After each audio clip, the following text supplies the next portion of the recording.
Muy buenos días amigos, les habla Javier Garcés, aquí estamos en la boca del lobo, estamos aquí en Madrid y les hablamos a todos ustedes desde estos estudios Jesús Quintero, desde esta redacción de noticias Antonio Herrero.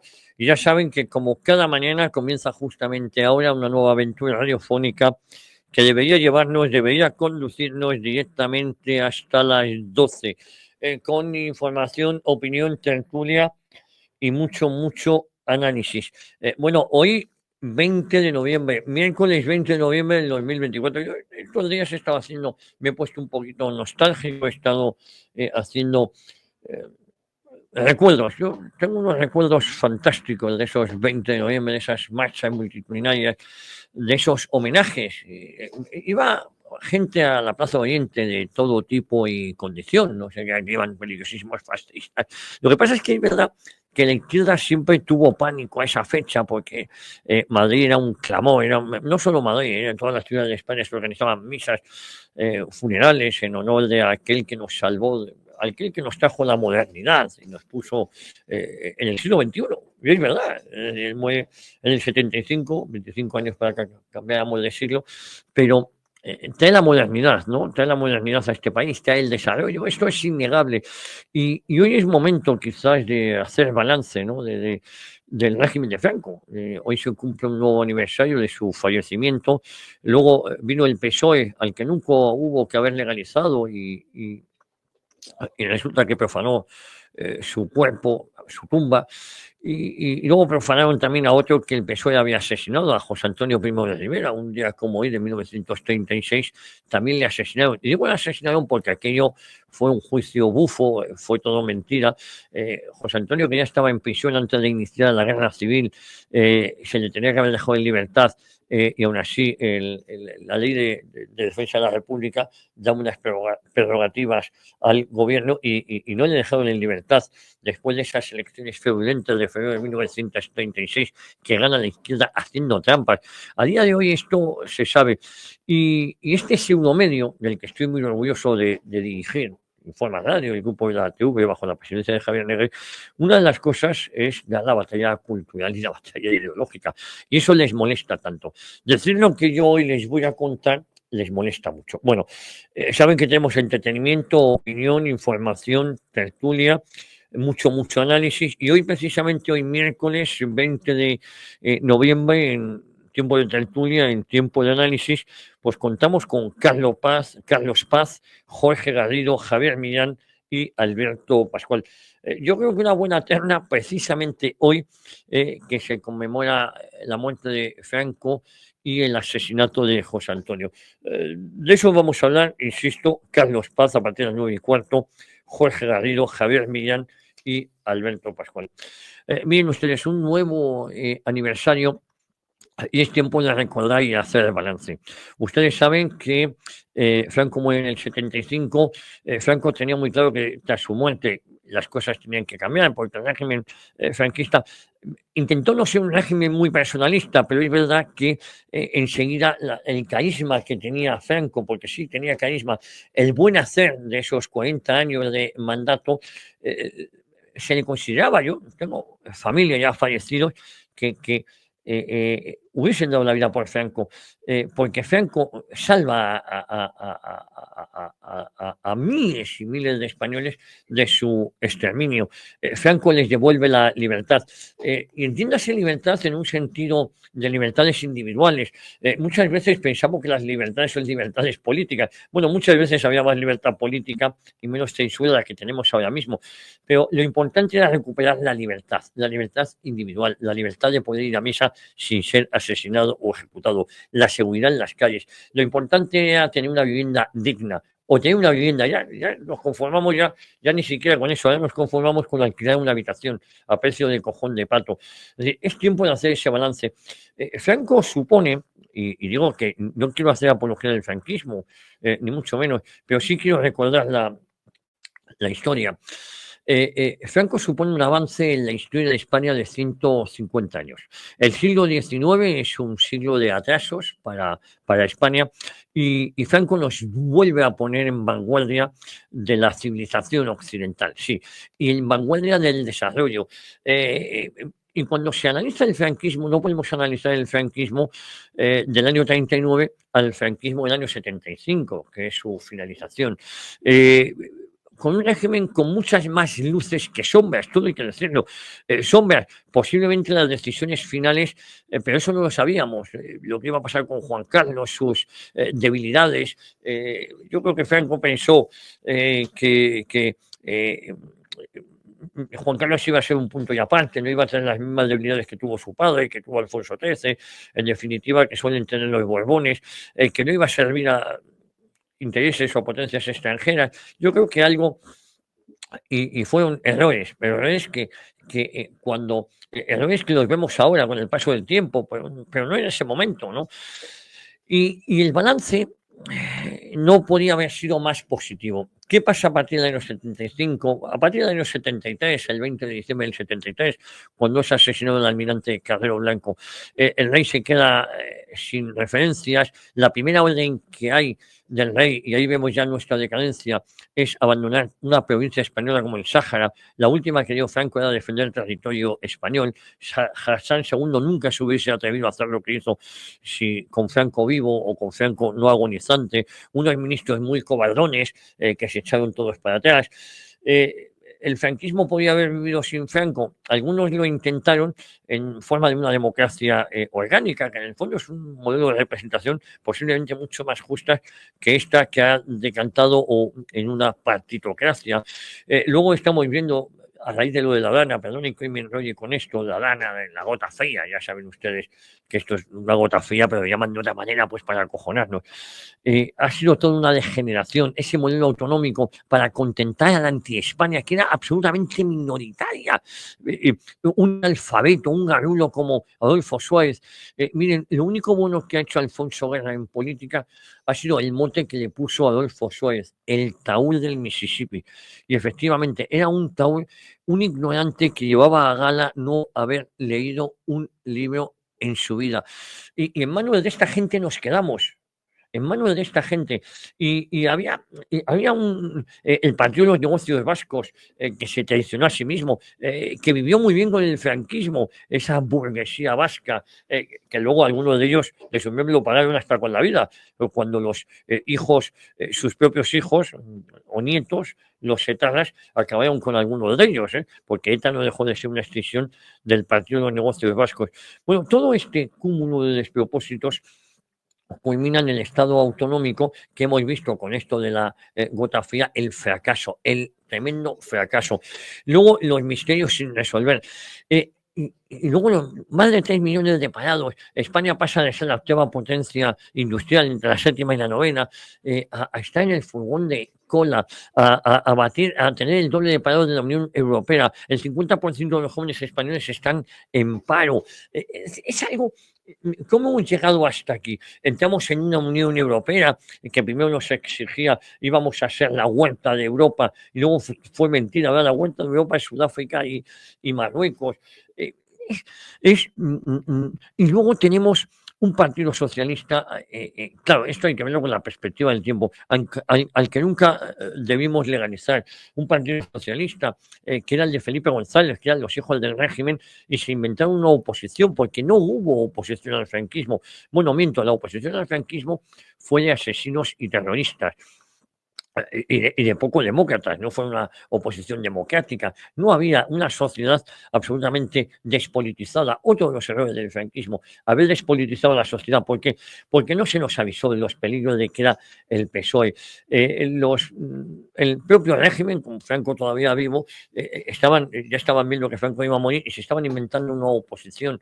Crean un PSOE nuevo con los hijos del régimen, a Felipe González, que luego todos una banda de corruptos, pero por lo menos habían recibido una educación en que la unidad de España era más o menos sagrada, ¿qué tal? Y se dio toda la tormenta perfecta. Luego llegó Zapatero y unió a esos dos PSOEs, al fundado por los extractores del franquismo y al fundado y al de Pablo Iglesias Pose y los tarados del exilio. El PSOE vio la oportunidad de seguir mediando al ver la debilidad del Partido Popular. Esa debilidad que nos ha traído hasta aquí. Leyes de memoria histórica donde encima los exterminadores nos dicen que no podemos hablar de nuestros héroes, que no podemos hablar de Franco, que no podemos hablar ni siquiera de José Antonio, el fundador de la Falange, que un día como hoy fue asesinado por el PSOE y 90 años después de su muerte prácticamente luego lo profanan. Es decir, es algo demencial. Yo creo que sobre España, bueno, sobre todo los españoles han podido caer una maldición, que es la de tener al PSOE, pero sobre el PSOE ha caído una maldición. De esta no pueden levantar cabeza. El PSOE es una organización criminal y corrupta que debería ser, de verdad se lo digo yo a ustedes, ilegalizada. Y llegamos a nuestros días, ¿no? Y yo les decía que naturalmente que tenemos que hacer balance de lo sucedido, de lo pasado.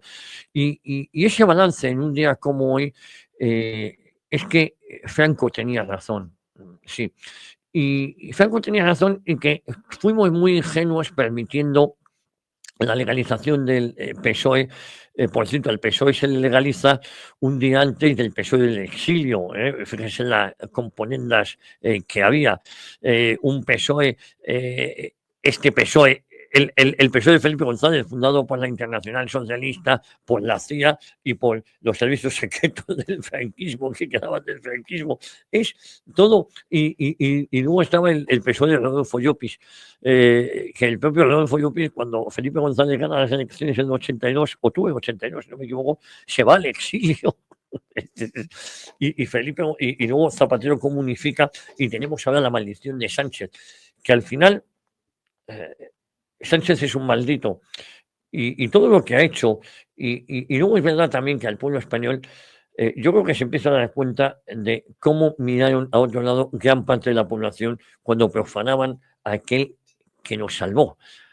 Y digo nos salvó porque en el fondo Franco nos salvó a todos de que España desapareciera. ¿Y cómo se lo hemos pagado? Mirando a otro lado cuando le profanaban. Ya no hablo de José Antonio asesinado con 33 años. Parte de la obra social de Franco se debe a la doctrina de Falange, a la doctrina de José Antonio. Por eso también hay que recordarle un día como hoy. Por eso, si ustedes me permiten, y estoy seguro que así lo van a ver, hoy les quiero dedicar el programa tanto a Franco como a José Antonio, al ausente que fue asesinado por el PSOE, sí, por el PSOE, porque el PSOE era quien lo detuvo, quien no lo dejó en libertad cuando se había dicho que había que dejarlo en libertad y quien mandó su asesinato a través de un juicio bufo. Y sí, y a Franco, porque a él le debemos la libertad de la que disfrutábamos y que ahora el nuevo PSOE, de nuevo el PSOE, no el nuevo PSOE, de nuevo el PSOE intenta acabar con esa libertad y para colmo prohibiéndonos que hablemos o que hagamos balance del franquismo y sobre todo que recordemos a aquel que nos salvó de todo. España hoy existe, la jerarquía eclesiástica hoy existe, la Iglesia Católica hoy existe en España, y gracias a Franco. Esto a usted le podría gustar más. Ah, no, es que no queremos que España exista. Ya, pues, yo estoy aquí para hablar de que hoy España existe gracias a Franco, que hoy la jerarquía eclesiástica y así se lo hemos parado. Sí, tenemos que hacer un acto de contrición si hicimos todo lo posible para evitar esa profanación, porque esto habla muy mal de todo el pueblo español, o de gran parte del pueblo español. Insisto, que habrá quien diga, no, es que yo estoy con el PSOE, es que hizo bien profanándolo, no, es que yo no quiero que España exista, no, es que yo quiero que los catalanes estén en libertad. Eso es otra cuestión. Pero los que no, tenemos que decir la verdad. Y la verdad es que hoy España existe gracias a Franco. Punto. Y que el pueblo español, o gran parte del pueblo, se portó muy mal cuando se procedió a esa profanación, pues también eso hay que reconocerlo. Bueno, si ustedes me permiten, y si no me permiten, también se lo voy a dedicar. Hoy, el programa de hoy, se lo voy a dedicar tanto a Franco como a José Antonio. Uno, el ausente, el asesinado en 1936, y otro muerto en la cama en 1975. Se calcula que cerca de 2 millones de personas, entre 1 y 2 millones de personas, pasaron por su féretro a rendirle homenaje. Y, y tenemos que preguntarnos cómo hemos llegado hasta esta situación donde nos sobran organismos que no se ponen de acuerdo ni siquiera para salvar vidas. Y también es un día hoy, yo, porque sigo oyendo esas voces de Ángel Barceló, que se retira de Twitter, La Vanguardia, El País también lo dice, nos vamos de Twitter. No, no nos perdemos nada. Pero es muy llamativo. ¿Quién llamó a ING, al banco ING, para que le retirara la publicidad a Iker Jiménez? ¿Quién llamó? La misma persona que llamó en nombre de Begoña Gómez a Reale para, para que siguiera manteniendo esa cátedra sin alumnos. ¿Quién llamó? Desde algunos medios, sobre todo desde La Sexta, que es del grupo A3 Media. Miren, todo es la misma basura, pero casi me quedo más con Teta 5 y con la 4 que con Antena 3 y La Sexta, con el grupo A3 Media. Sí, no nos engañemos. Hacen bastante más daño. Pero esas son las preguntas que están en el ambiente. ¿Quién llamó a ING para que retirara la publicidad de un programa que es un auténtico éxito?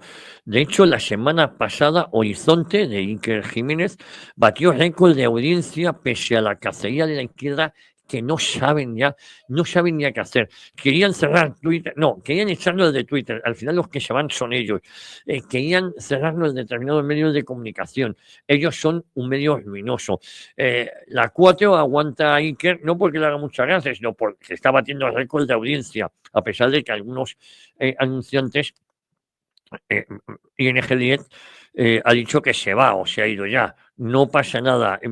Hay cola por anunciarse con Iker, cosa que nos congratulamos, y aquí deseamos que también recibir la gracia de estos empresarios que muchas veces han sido timoratos, que yo, por ejemplo, cuando estaba en radio ya, algún buen amigo se anunciaba en La Sexta y no conmigo, a nosotros nos daba dinero de vez en cuando, y tal, nos daba dinero en el sentido de donaciones o apoyándonos, pero que no, mejor que no le nombráramos. Yo cuando decía, macho, ¿no ves que tú estás normalizando a televisiones basuras como La Sexta, que ellos normalizan que personajes como tú no existan?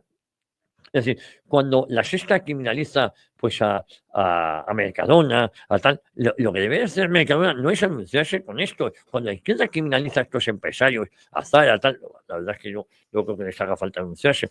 Pero claro, hay que cortar. El Corte Inglés no puede anunciarse en La Sexta. Bueno, Horizonte superó cómodamente a su principal rival, a Conspiranoicos, que es una castaña de programa. Mira que es malo, con Jonkin, que es Joaquín Castella, o Castella, con una ventaja de casi 6 puntos conspiranoicos. Pero, bueno. Iker Jiménez y su equipo volvieron a sobresalir el pasado jueves por la noche con una nueva entrega de Horizonte. Y en medio de la polémica, el programa de 4 alcanzó su récord histórico desde que se transmite en el segundo canal de Mediaset. Saben que el otro es Teta 5. La cacería que hizo la izquierda a Iker solo ha servido para potenciarle. Por eso digo que les está saliendo mal todo. Tenemos que seguir presionando. Sánchez debe caer. Y con ello debe caer el PSOE y reflexionar. ¿Este PSOE puede estar en las instituciones?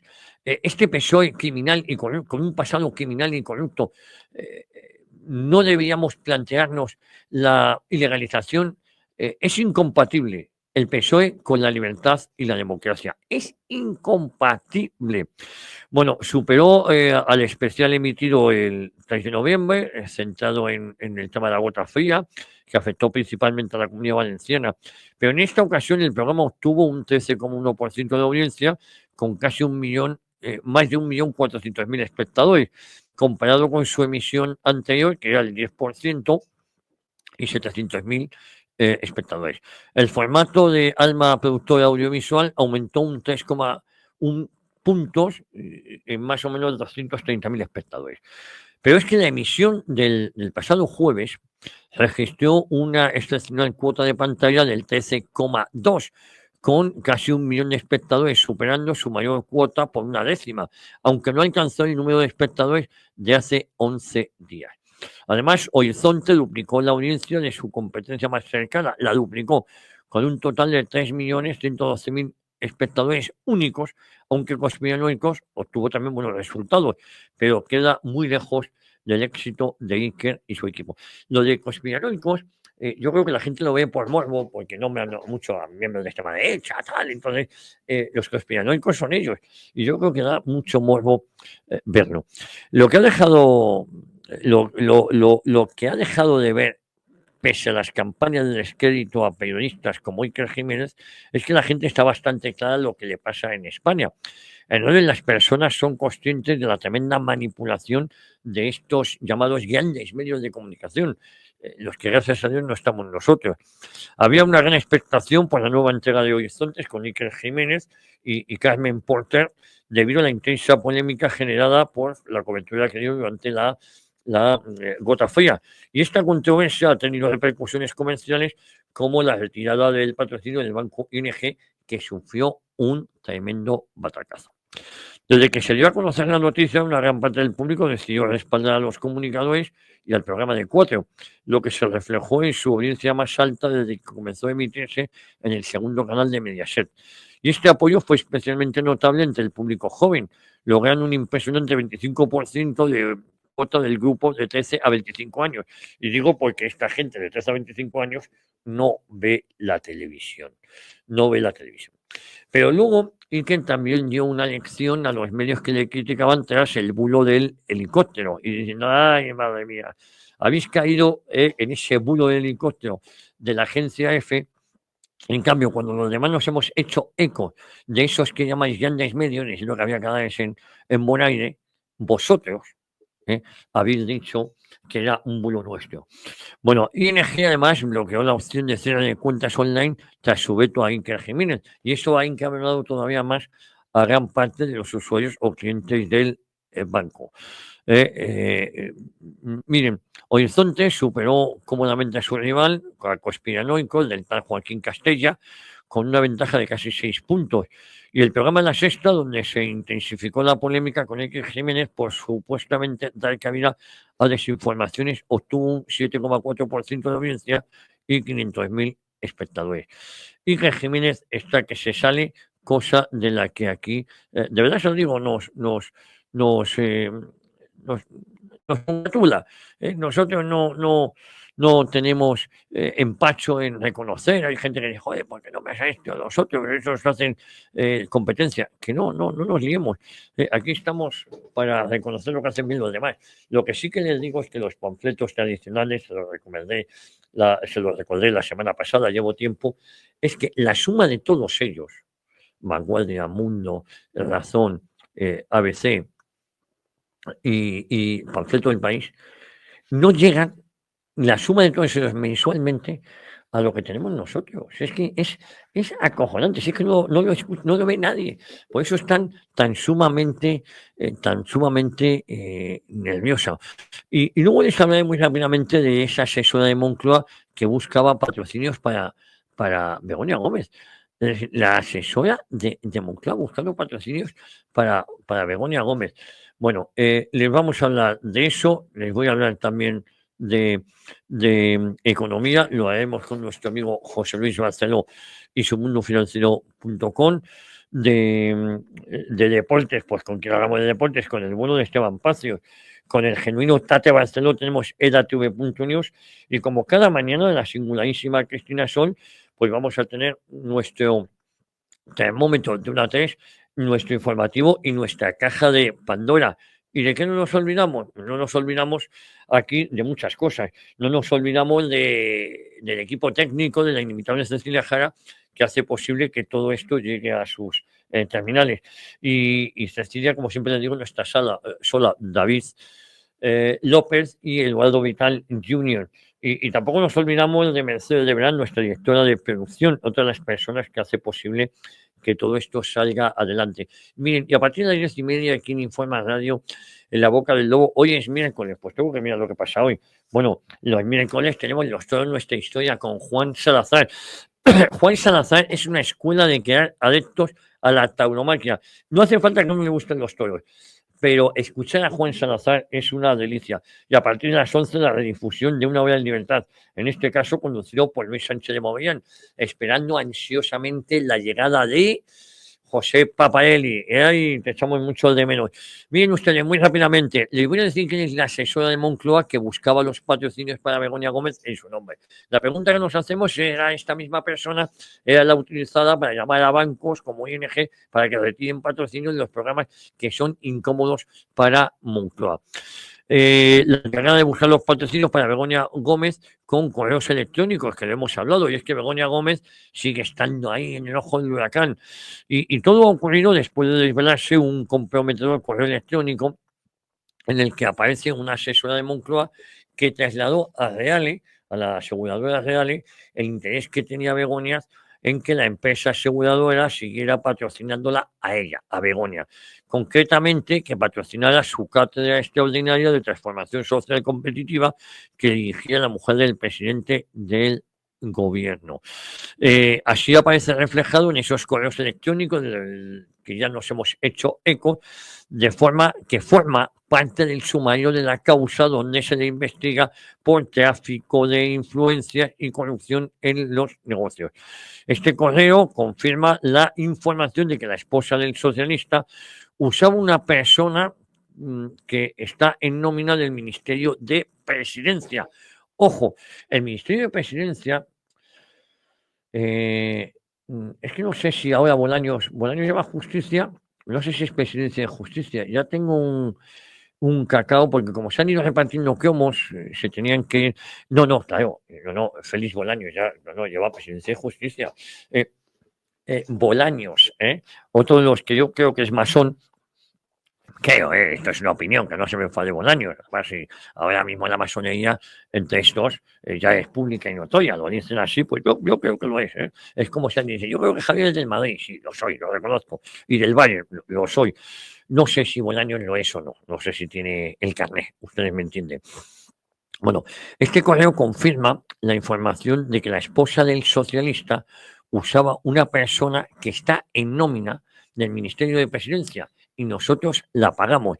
El mismo que dije, Félix Bolaños, y se puede observar que se encargaba de reclamar a empresas pagos para su máster. Me dice Begoña, decía esta individua, que te traslade que le encantaría que sigáis como patronos de la cátedra, aunque sea con una cantidad inferior, dispuestos a colaborar con vosotros en lo que necesitéis. Un funcionario público, en el ATV hemos sacado el email, una funcionaria pública que depende directamente de Félix Bolaños, que tiene relación con Begoña Gómez, poniéndose en contacto con los patronos de una cátedra privada. Esto es muy feo. Esto son más indicios y supongo que el juez Juan Carlos Peinado el próximo día 18 de diciembre le preguntará por esto y otras cuestiones. Bueno, les voy a contar. Así aparece reflejado en ese correo electrónico fechado el pasado 8 de febrero y lo manda una tal María Cristina Álvarez. María Cristina Álvarez sería la funcionaria, a la directora de comunicación institucional de Reale, Pilar Suárez Inclán. Se lo digo yo a ustedes, son una panda de golfos. Una panda de golfos. Bueno, en fin, amigos, de esto y mucho más les vamos a hablar hoy aquí en Informa Radio, en La Boca del Lobo, en un programa no apto ni para natilleros, ni bizcochables, ni almibarados. En un programa que, como siempre les digo, sí es apto para todas las edades, sí, que no para todos los públicos. En un programa que comienza justamente en este momento.